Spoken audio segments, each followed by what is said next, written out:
Welcome, my darling shadow seekers. Tonight you've chosen to join me again, haven't you? To delve once more into the exquisite anguish of the unknown. You must be addicted by now. But don't worry, I won't judge you too harshly. Now, before we venture into tonight's tale, let me ask you something.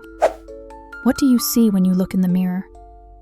No, not the superficial. A fleck of mascara, a wayward strand of hair, beyond that. Do you see your truth? Or is it simply a safe lie the mirror shows you to keep you sane? For some, the reflection is honest enough. For others, it lies. And then, there's the rare soul it begins to detest. Pull close, my darlings, because the story of Celeste Cole might just make you rethink your morning routine. Celeste wasn't extraordinary, at least not by the standards of those around her. A modest flat in the city, a not-so-promising career at a tech startup, and a social calendar emptier than a haunted ballroom.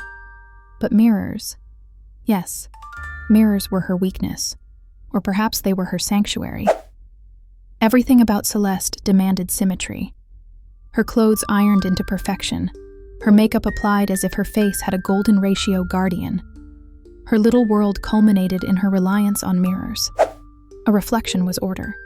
A reflection was control. Until one fateful Thursday. No, it couldn't have been a Friday. Her reflection didn't follow. It began as a flicker, small and innocuous, like how you might think you glimpsed motion out of the corner of your eye. Celeste leaned close to her bathroom mirror that day, dark eyeliner in hand.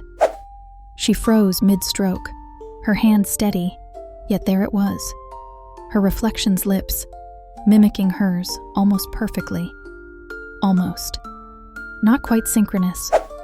Her reflection smirked slightly before her real lips did, a fraction of a second too soon. Could it have been her imagination? Oh, how she wished it were. Nights followed where the discrepancies grew bolder. Her reflection tapped its nails against the mirrored glass when her hands were planted firmly at her side. It stared deeper during moments she averted her gaze. What had once soothed her with familiarity now unnerved her with its increasing independence. "Is this a neurological condition?" she whispered to herself, ignoring the irony that such thoughts rarely come from a functional mind. Yet her reflection whispered too, lips forming words unheard in the waking world. But the shadowy cadence rang clear across Celeste's nightmares. By the weekend, Celeste had stopped looking into the bathroom mirror completely, covering it with a dusty black cloth deposited in a drawer years prior. But mirrors, they hide everywhere, don't they? Shards waiting in your compact case, reflections shimmering in the surface of a teacup's liquid whirl, even the faint silhouette on a nighttime window pane.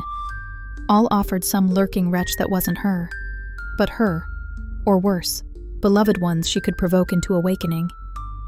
Don't look away now, darling viewer, because here is where our symmetry-loving Celeste desperately tries to regain her order. She confided in Dr. Reese, an unusually composed therapist known for grim patience with delusional patients. The tranquil voice did little to sedate her on that first session. Perhaps she could brush all her angst under the cheap rug of sleep deprivation-induced hallucination, the doc reassured. Block mirrors altogether, create functional alternate routes visually in lieu, yet prescriptions could never entirely shield someone bound to cross mirrored stop-offs amid subways or ink-like surface residuals, illustrating sharper, intentional unruliness scenes, expanding mistrusted verso versions ruling synced sides. Parallel identities unravel furthering. Celeste never envisaged trapping else rising, others both bending revenge aloft. Mortals collectively defenseless. Validation words flow, oppositional cease function, defaulting upon distorting.